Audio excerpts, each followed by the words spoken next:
Good morning students, गुरु classes में आपका स्वागत है। आज के इस वीडियो में हम लोग पढ़ने वाले हैं एक्सपोनेंट्स ऑफ रियल नंबर्स।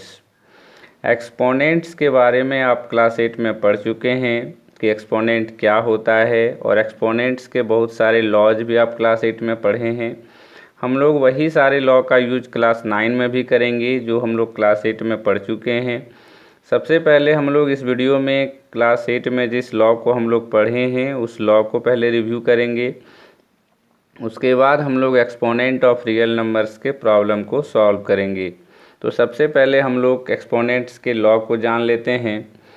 सबसे पहला लॉ ऑफ एक्सपोनेंट हमारा है a to the power m into a to the power n equal to a to the power m plus n होता है।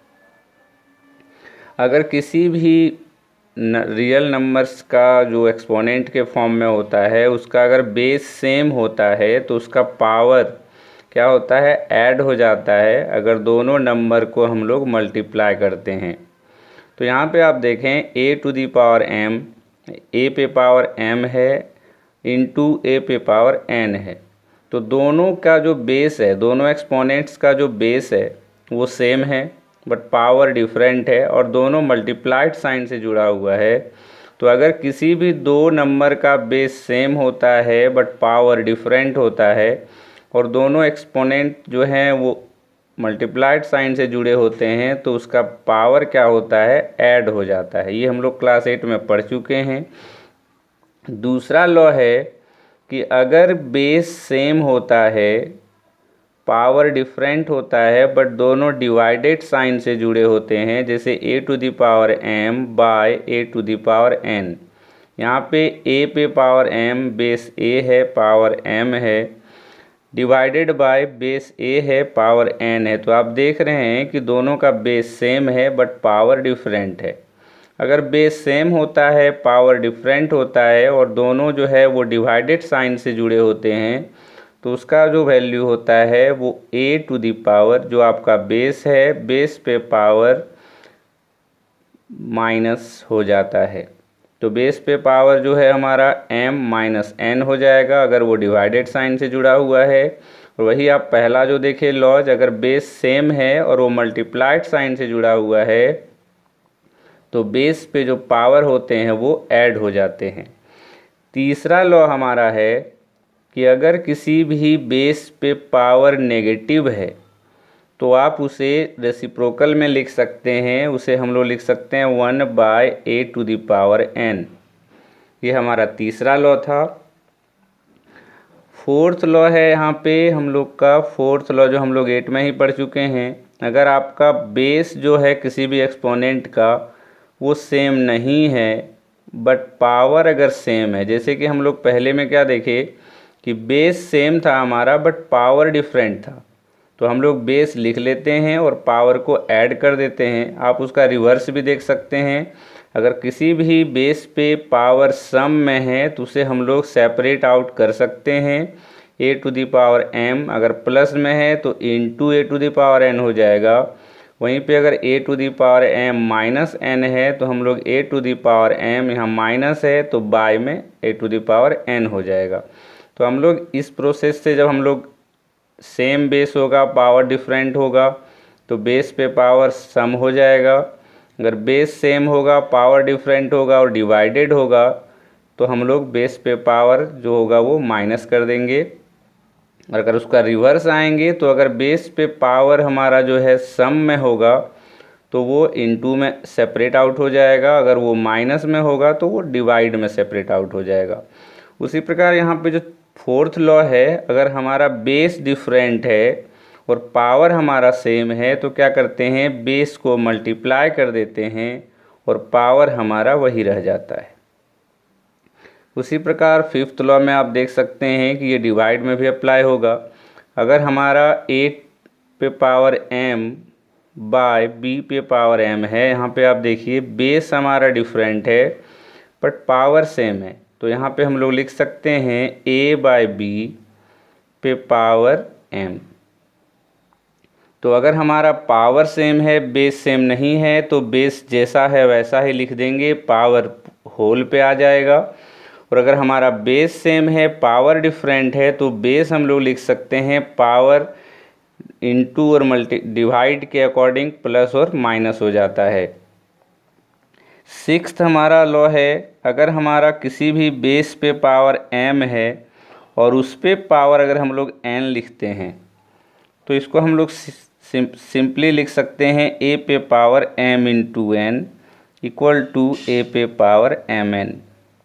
अगर हमारा किसी भी बेस पे पावर है फिर उस पे होल पे पावर है, तो पावर क्या होता है, वो मल्टीप्लाइड हो जाता है। नेक्स्ट जो सेवेंथ हमारा लॉ है, उसमें हम लोग देखें कि अगर किसी भी बेस पे पावर जीरो होगा, किसी भी बेस पे, चाहे वो बेस हमारा 1000 हो, लैक्स हो, कोई भी बेस हो, तो किसी भी पे पावर जीरो जो होता है वो ऑलवेज 1 होता है।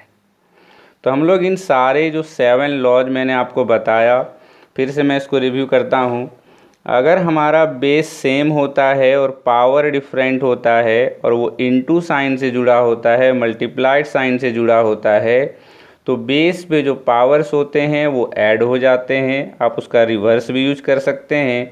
अगर किसी भी एक्सपोनेंट का बेस पे पावर से अलग अलग है और वो प्लस साइन से जुड़ा हुआ है, तो उसे आप इनटू के साथ सेपरेट कर सकते हैं। सेकंड था कि अगर हमारा बेस सेम है और पावर डिफरेंट है और वो डिवाइड साइन से जुड़ा हुआ है, तो उसका पावर जो होगा वो माइनस हो जाएगा, बेस हम लोग लिख देंगे। इसका रिवर्स क्या होगा कि अगर किसी भी एक्सपोनेंट का बेस पे पावर माइनस साइन के साथ है, तो उसे हम लोग सेपरेट कर सकते हैं बाय डिवाइडेड साइन। थर्ड हमारा था कि किसी भी एक्सपोनेंट पे पावर अगर नेगेटिव है तो उसका रेसिप्रोकल अगर हम लोग लिख देते हैं, तो वो जो नेगेटिव साइन है वो पॉजिटिव में कन्वर्ट हो जाता है। फोर्थ था कि अगर हमारा बेस सेम नहीं होता है बट पावर सेम होता है एक्सपोनेंट में, तो हम लोग बेस को मल्टीप्लाई कर देते हैं और पावर जो है हमारा वही रह जाता है। फिफ्थ में था कि बेस अगर हमारा सेम नहीं होता है बट पावर सेम होता है और वो डिवाइडेड साइन से जुड़ा हुआ है, तो वो डिवाइड साइन के साथ ही रहेगा, बट पूरा जो m हमारा जो है, जो पावर हमारा है एक्सपोनेंट है, वो पूरे पे आ जाएगा। सिक्स्थ हमारा था कि किसी भी बेस पे अगर पावर है और उस पे भी पावर है, मीन्स a पे पावर m पे पावर n, अगर आप इस पे पावर p भी लगा देंगे तो जो पावर्स होते हैं वो इनटू में लिख दिए जाते हैं। अगर a पे पावर m पे पावर n पे पावर p होता तो हमारा हो जाता a पे power m into n into p। और सेवेंथ और लास्ट हमारा जो लॉ था कि किसी भी रियल नंबर्स पे जो पावर जीरो अगर होता है तो उसका वैल्यू ऑलवेज 1 होता है। हम लोग जो प्रॉब्लम सॉल्व करेंगे एक्सपोनेंट ऑफ रियल नंबर्स के, उसमें हम लोग इसी सारे लॉज का यूज करेंगे।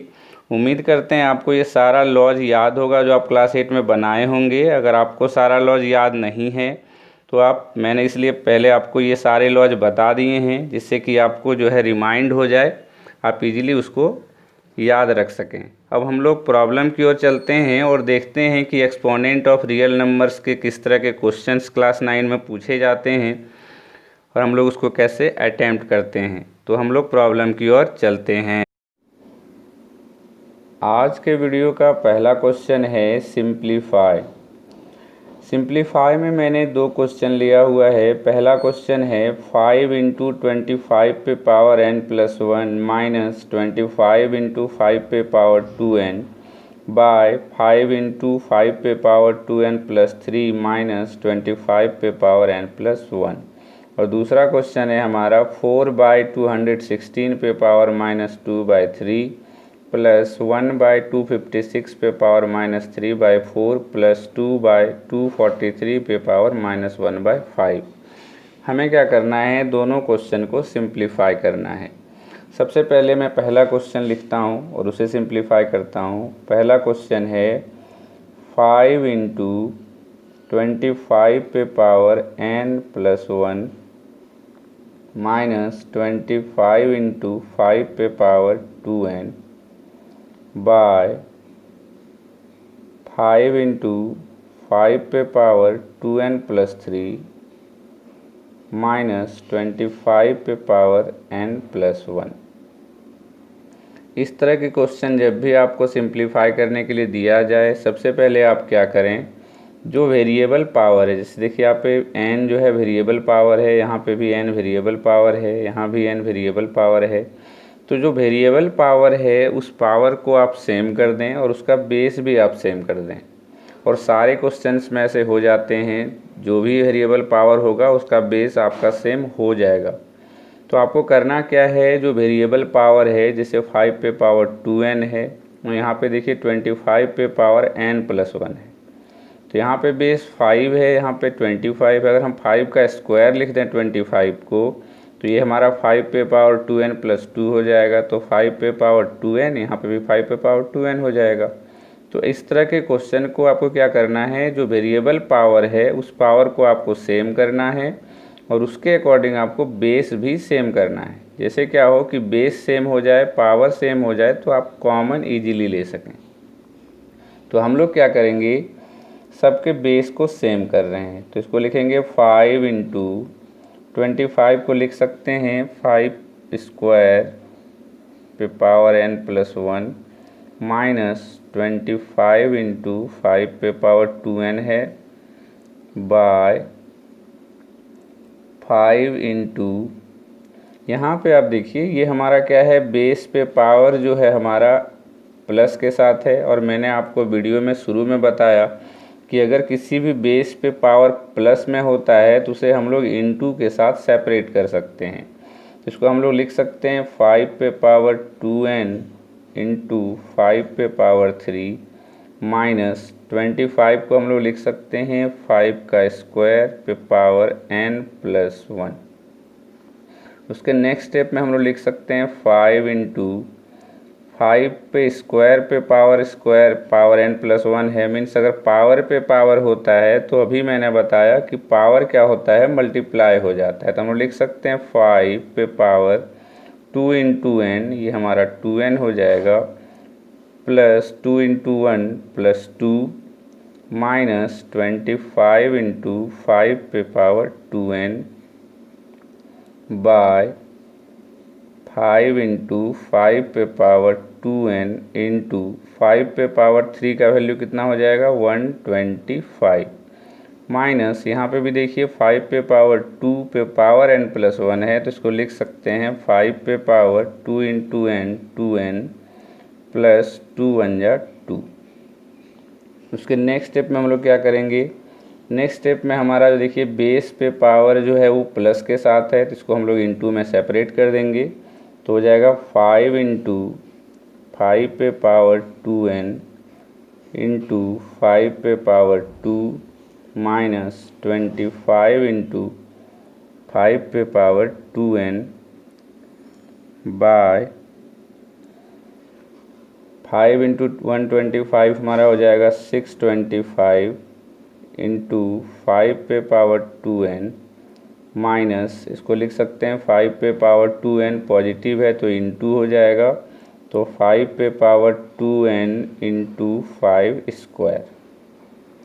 अब ध्यान से आप देखें तो न्यूमरेटर में भी आपका 5 to the power 2n 5 to the power 2n दोनों कॉमन है, डिनोमिनेटर में भी 5 to the power 2n 5 to the power 2n common है। तो हम लोग लिख सकते हैं न्यूमरेटर से जब 5 to the power 2n common लेंगे तो क्या हो जाएगा, 5 इंटू 5 का स्क्वायर क्या होगा 25, तो लिख सकते हैं 5 इंटू 25 माइनस 25 सेकेंड टर्म में बचेगा क्योंकि 5 टू द पावर 2n हम लोग कॉमन ले लिए हैं, बाय डिनोमिनेटर में 5 टू द पावर 2n अगर कॉमन लेते हैं तो हमारा क्या होगा, फर्स्ट टर्म में 625 बचेगा माइनस सेकेंड टर्म में 5 का स्क्वायर 25।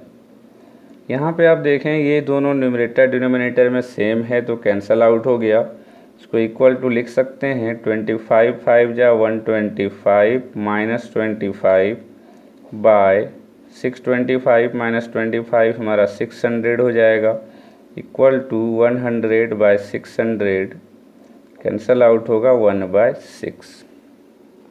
तो आपने देखा कि मैंने कैसे इसे सिंपल वे में इसको सिंप्लीफाई कर दिया है, और इसका आंसर हमारा क्या आया सिंप्लीफाई करने के बाद 1/6।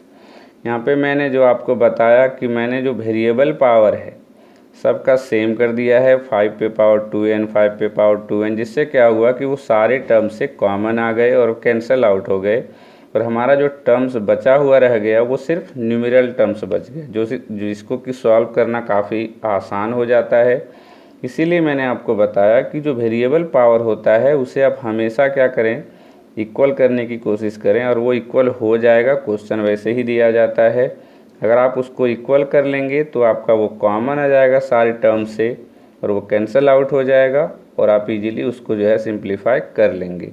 उम्मीद करते हैं आपको ये पहला क्वेश्चन जो है समझ में आया होगा सिंप्लीफिकेशन का। अब हम लोग दूसरे क्वेश्चन को देखते हैं।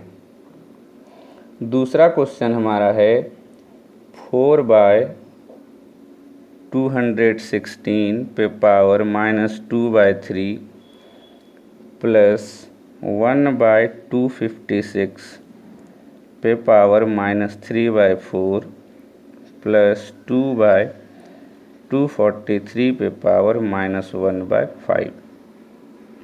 तो मैंने आपको बताया था अभी वीडियो के स्टार्ट में, जब हम लोग law of radicals, law of exponent पढ़ रहे थे, कि जो अगर हमारा बेस पे पावर नेगेटिव होता है तो उसको अगर हम लोग रेसिप्रोकल कर दें तो पावर जो होता है वो पॉजिटिव हो जाता है, मीन्स पावर का साइन चेंज हो जाता है। तो यहाँ पे आप देखें 216 ऑलरेडी डिनोमिनेटर में है, इसको रेसिप्रोकल अगर करेंगे तो इसका पावर जो नेगेटिव है वो पॉजिटिव हो जाएगा। सिमिलरली यहाँ पे भी आप देखिए ये भी पावर नेगेटिव है, इसको न्यूमरेटर में ले जाएंगे तो ये हमारा पॉजिटिव हो जाएगा, यहाँ भी वही हो जाएगा। तो हम लोग लिख सकते हैं 4 इंटू, ये यहाँ पे डिवाइड में है तो ये अगर रेसिप्रोकल करेंगे तो ये इंटू में जाएगा, 216 पे पावर -2/3 प्लस ये 1 है तो इसको रेसिप्रोकल करेंगे तो 256 पे पावर 3/4, सॉरी ये प्लस होगा, प्लस 2 इंटू 243 पे पावर 1/5। नेक्स्ट स्टेप में लिख सकते हैं 4 इंटू 216 को हम लोग फैक्टराइज करते हैं, 216, 2 1 जा 2, 2 8 जा 16, 2 से हो जाएगा 2, 5 जा 10, 2 4 जा 8, 2 2 जा 4, 2 7 जा 14, 3 9 जा 27 एंड 3 3 जा 9। तो हम लोग 216 को क्या लिख सकते हैं, 2 इंटू 2 इंटू 2 3 टाइम्स है, 3 इंटू 3 इंटू 3 ये भी 3 टाइम्स है, तो इसको हम लोग लिख सकते हैं 216 इक्वल टू 2 का क्यूब इंटू 3 का क्यूब, क्योंकि दोनों 3 टाइम्स है। अगर हमारा बेस डिफरेंट होता है और पावर सेम होता है तो मैंने आपको बताया कि बेस मल्टीप्लाई हो जाता है, तो 2 3 जा 6 पे पावर 3 लिख सकते हैं। तो हम लोग इसको लिख सकते हैं 6 पे पावर 3 इंटू 2/3। उसी प्रकार जब इसको आप फैक्टराइज करेंगे तो ये 4 पे पावर 4 आएगा, और इंटू पावर पहले से 3/4 है, प्लस ये हमारा 2 इंटू ये 3 पे पावर 5 है, आप फैक्टराइज करके देख लें, इंटू 1/5, 5 5 कैंसल आउट हो जाएगा, 4 4 यहाँ से कैंसल आउट होगा, और ये 3 3 यहाँ से कैंसल आउट हो जाएगा।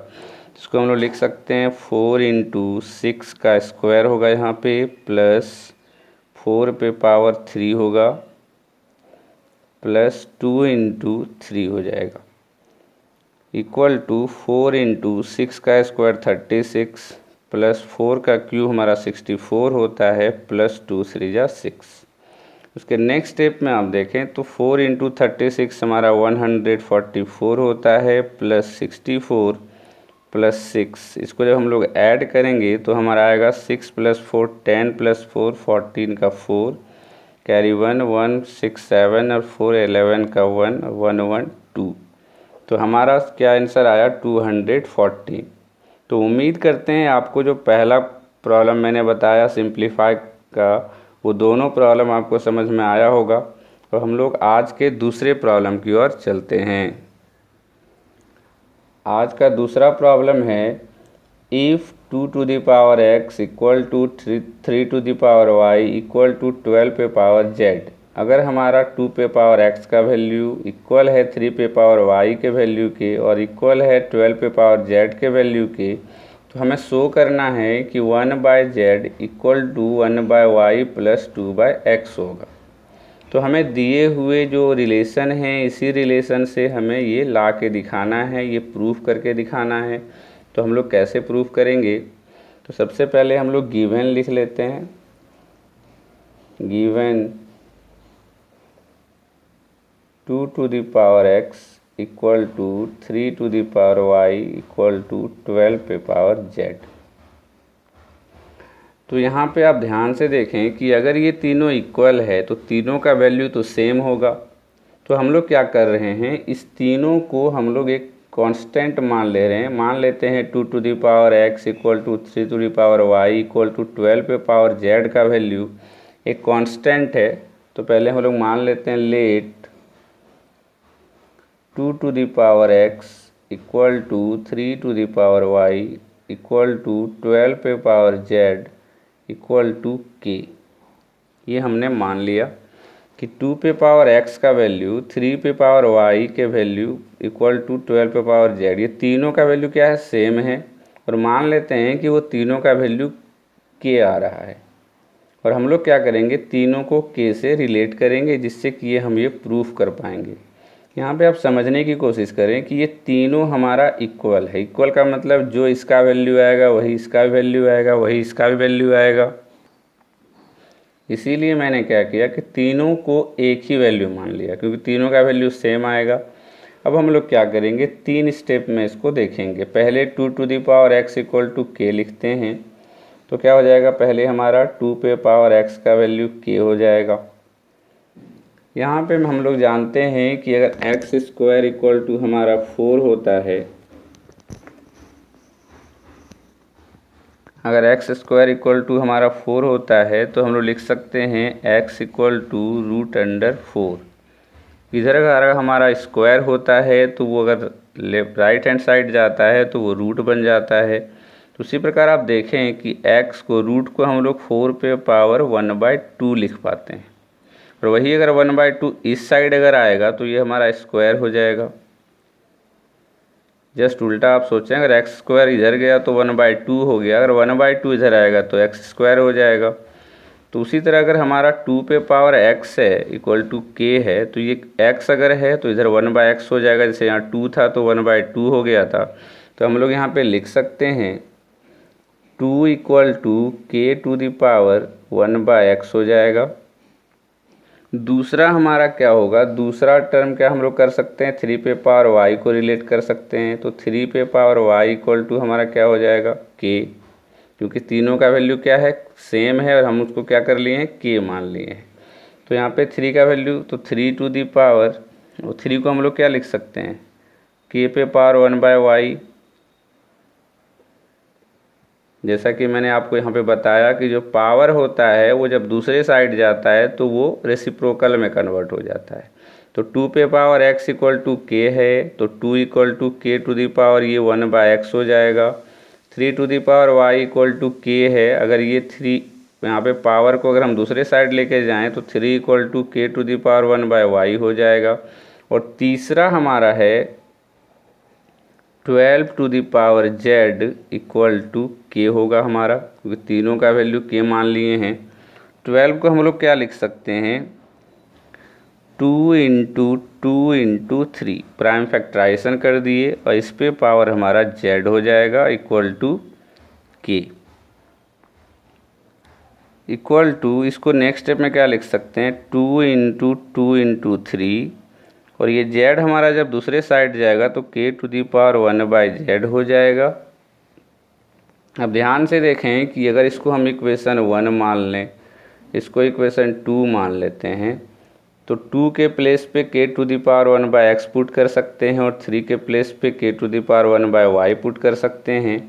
तो इसको लिख सकते हैं हम लोग 2 के प्लेस पे k to the power 1/x into k to the power 1/x into 3 के प्लेस पे k to the power 1/y equal to k to the power 1/z हो जाएगा।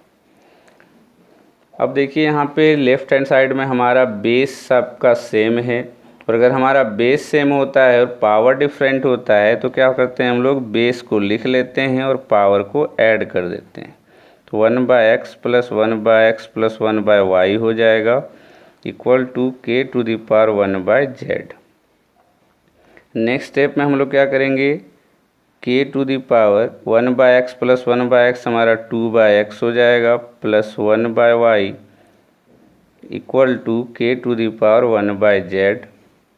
अब यहाँ पे ध्यान से आप देखें कि हमारा लेफ्ट हैंड साइड का बेस इक्वल है राइट हैंड साइड के बेस से। अगर बेस हमारा सेम होता है विथ इक्वल टू साइन तो हम लोग पावर को भी इक्वल कर सकते हैं। ध्यान से यहाँ पे देखें आप, अगर 2⁻x इक्वल टू 2 का स्क्वायर है और बीच में इक्वल टू साइन है, मीन्स इसका वैल्यू इक्वल होना चाहिए। ये कब होगा, जब x का वैल्यू 2 होगा। x का किसी और वैल्यू के लिए ये कभी भी इक्वल नहीं आएगा। तो अगर बेस हमारा सेम होता है और पावर हमारा क्या होता है, डिफरेंट होता है बट इक्वल टू साइन होता है, तो दोनों का पावर क्या होना चाहिए, इक्वल होना चाहिए, तभी दोनों का वैल्यू सेम आएगा। तो यहाँ पे उसी प्रकार आप देखें k जो है हमारा बेस सेम है और वो इक्वल टू साइन से जुड़ा हुआ है, तो इसको हम लोग क्या लिख सकते हैं, पावर को भी सेम लिख सकते हैं। Therefore 2/x plus 1/y equal to हमारा 1/z हो जाएगा। तो ये हमारा रिक्वायर्ड आंसर था जो हमें लाना था प्रूफ में। अब ध्यान से देखें यहाँ पे जो प्रूफ हमें करना था, मैंने प्रूफ किया 2/x plus 1/y equal to 1/z। तो यही हमें यहाँ पे लाना था। कभी कभी क्या होता है कि इसी क्वेश्चन में आपको क्या किया जाता है कि आप LCM इसको जब लेंगे तो उससे जो आपका आंसर आएगा वो आपको प्रूफ किया जाता है। जैसे कि ये हमें प्रूफ करना था, मैंने कर दिया है। दूसरा क्वेश्चन जो मैं आपको बता रहा हूँ, इसी को अगर दूसरे वे में आपसे पूछा जाए प्रूफ करने के लिए, तो पूछा जाएगा कि इसको सॉल्व जो आप करेंगे तो क्या हो जाएगा, XY का LCM XY, तो ये हमारा 2y plus x equal to 1/z। जब इसको आप रेसिप्रोकल करेंगे तो लिख पाएंगे z equal to XY/2y plus x। तो कभी कभी आपको इसी प्रॉब्लम में जो क्वेश्चन मैंने अभी आपको बताया उसमें ये भी प्रूफ करने बोला जा सकता है। तो आपको सिंपल इसी वे में जाना है। कहीं भी आपको, हमको नहीं लगता है कोई दिक्कत हुआ होगा इस प्रॉब्लम में समझने में, कि मैंने जो आपको लॉ ऑफ एक्सपोनेंट बताया उसी लॉ का मैंने यूज किया है। जो रिलेशन आपको दिया गया है 2⁻x equal to 3⁻y equal to 12⁻z, इस रिलेशन को आप यूज करें। और जिस प्रकार सबसे स्मॉलेस्ट जो है 2 है हमारा 2⁻x, तो ये हमारा प्राइम नंबर है, तो इसको हम लोग सिंपली k⁻1/x लिख दिए। दूसरा जो था वो भी प्राइम नंबर था, तो दोनों को मैंने रिलेट कर दिया। तो ये हो गया 2 इक्वल टू k⁻1/x और हो गया, दूसरा हो गया 3 इक्वल टू k⁻1/y। और जो थर्ड हमारा टर्म था वो, उसको जब हम लोग प्राइम फैक्टराइजेशन किए तो वो 2 इंटू 2 इंटू 3 के टर्म्स में आ गया, जो हमारा दिया हुआ नंबर था। और आप जब भी प्रॉब्लम, इस तरह के प्रॉब्लम को सॉल्व करेंगे तो आपका जो थर्ड टर्म होगा या फिर सेकेंड टर्म, कोई भी टर्म हो, वो दोनों टर्म के प्राइम फैक्टर्स में ही टूटेगा और आपका आंसर इसी प्रोसेस से आ जाएगा। उम्मीद करते हैं आपको ये प्रॉब्लम भी समझ में आ गया होगा। अब हम लोग आज के अंतिम क्वेश्चन की ओर चलते हैं।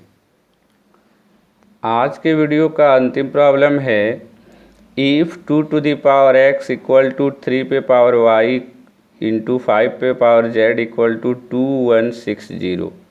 यहाँ पे देखिए 2⁻x into 3⁻y into 5⁻z है और इस तीनों का प्रोडक्ट होना चाहिए 2160। ये रिलेशन आपको दिया हुआ है।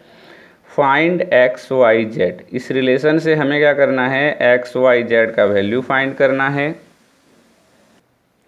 इस रिलेशन से हमें XYZ का वैल्यू फाइंड करना है और उसके बाद जब XYZ का वैल्यू हमें मिल जाएगा तो हम लोग क्या करेंगे, 3⁻x into 2⁻−y into 5⁻−z का वैल्यू फाइंड करेंगे।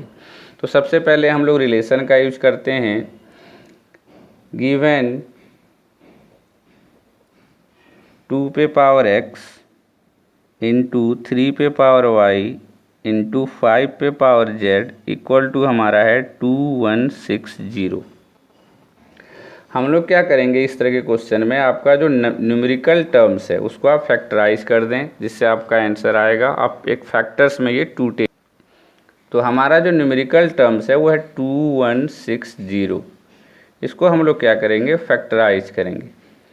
तो हो जाएगा 2 1 जा 2, 2 8 जा 16, तो फिर 2 से ये जाएगा 2 5 जा 10, 2 4 जा 8, फिर 2 से 2 2 जा 4, 2 7 जा 14, फिर 2 से जाएगा 2 1 जा 2, 2 3 जा 6, 2 5 जा 10। उसके बाद ये 3 से जाएगा 3 4 जा 12, 3 5 जा 15, 3 से ये 15 टाइम्स में जाएगा, फिर ये 3 से 5 टाइम्स में जाएगा। तो आप यहाँ पे देखें 2 इंटू 2 इंटू 2 इंटू 2, 2 पे पावर 4, इंटू 3 इंटू 3 इंटू 3, 3 पे पावर 3 और इंटू 5 है। जिसको हम लोग लिख सकते हैं 2 पे पावर x इंटू 3 पे पावर y इंटू 5 पे पावर z इक्वल टू 2 पे पावर 4 इंटू 3 पे पावर 3 इंटू 5 पे पावर 1। उसके बाद जब हम लोग कंपेयर करेंगे, आप ध्यान से इसको देखें, लेफ्ट हैंड साइड और राइट हैंड साइड का जो आपका बेस है सारा इक्वल आ रहा है। 2 पे पावर x, 2 पे पावर 4, 3 पे पावर y, 3 पे पावर 3, 5 पे पावर z, 5 पे पावर 1। तो हमारा जो लेफ्ट हैंड साइड में जो गिवन हमारा जो रिलेशन था उसमें जो बेस था वो जब फैक्टराइज किए राइट हैंड साइड को तो उसका भी बेस सेम आ गया। और इस तरह के क्वेश्चन में आपका हमेशा इसी प्रकार आएगा, जो आपका रिलेशन में दिया हुआ रहेगा प्राइम नंबर्स, उसी प्राइम नंबर्स में ये जो है फैक्टराइज होता है। हम लोग जब कंपेयर करेंगे तो 2 पे पावर x इक्वल टू 2 पे पावर 4 है। इससे क्या मिलता है, लिख सकते हैं यहाँ पे on comparing both the sides.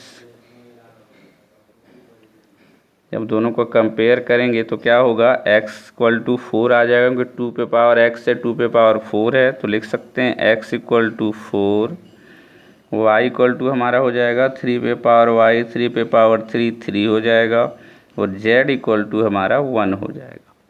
तो इस प्रकार से हमने क्या किया, x y z का वैल्यू फाइंड कर लिया। अब हमें क्या करना है, 3 पे पावर x, 2 पे पावर माइनस y और 5 पे पावर माइनस z का वैल्यू फाइंड करना है। लिख सकते हैं नाउ 3 पे पावर x इंटू 2 पे पावर माइनस y इंटू 5 पे पावर माइनस z, इसका वैल्यू फाइंड करना है। तो लिख सकते हैं 3 पे पावर x का वैल्यू कितना है हमारा 4 है, इंटू 2 पे पावर माइनस 3 इंटू 5 पे पावर माइनस 1। नेक्स्ट स्टेप में लिखेंगे 3 टू द पावर 4 इंटू, ये पावर जो है वो नेगेटिव है तो रेसिप्रोकल कर देंगे हमें, तो ये पॉजिटिव हो जाएगा, इंटू सेम यहाँ पे 1/5 पे पावर 1 हो जाएगा, इक्वल टू 3 पे पावर 4 क्या होगा, 3 इंटू 3 इंटू 3 इंटू 3। इसको लिख सकते हैं इस प्रकार से हम लोग, तो 3 3 जा 9, 3 जा 27, 3 जा क्या हो जाएगा 81 इंटू 1/8 इंटू 1/5 इक्वल टू लिख सकते हैं 81 1 जा 81/8 5 जा 40। तो हमारा जो आंसर आ गया 3 पे पावर x इंटू 2 पे पावर माइनस y इंटू 5 पे पावर माइनस z का जो वैल्यू हमारा आया वो आ गया 81/40। उम्मीद करते हैं ये जो प्रॉब्लम आपका है, जो मैंने आपको बताया आज के वीडियो का जो अंतिम प्रॉब्लम था वो आपको समझ में आ गया होगा। उम्मीद करते हैं आज मैंने जो भी इस वीडियो में बताया वो आपको सारे समझ में आए होंगे। अगर आपको आज का ये वीडियो पसंद आया हो और क्वेश्चन समझ में आया हो तो हमारे वीडियो को लाइक ज़रूर करें और हमारे चैनल को भी सब्सक्राइब करें। आज के वीडियो के लिए बस इतना ही। अगले वीडियो में जो हमारा अंतिम वीडियो होगा रियल नंबर्स का क्लास 9 का, उसमें हम लोग real numbers, exponent on real numbers के और जो इम्पोर्टेंट क्वेश्चन बचे हुए हैं मैं उसको कवर करने की कोशिश करूँगा। आज के वीडियो के लिए बस इतना ही। धन्यवाद।